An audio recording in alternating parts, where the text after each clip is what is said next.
महिला समाज विकास संस्था संचलित रणरागिणी महिला मंच आयोजित भव्य राज्यस्तरीय लावणी स्पर्धांचे आयोजन।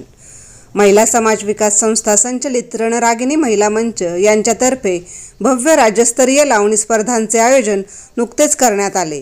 या कार्यक्रमाचे मुख्य प्रायोजक संतोष नांगरे, वैशाली नांगरे, रवींद्र कदम, गौरी कदम हे होते।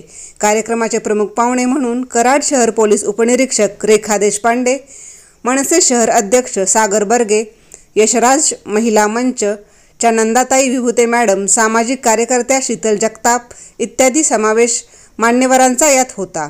यावेळी खूप मोठी बक्षिसे देण्यात आली। प्रथम क्रमांक ₹10,000 तसेच इतरही विविध बक्षिसे देण्यात आली। या कार्यक्रमामुळे महिला खूप आनंदित झाल्या आणि हा मनोरंजनाचा कार्यक्रम मोठ्या उत्साहात साजरा झाला। विजया माने कराड यांच्यासोबत मिलिंदा पवार।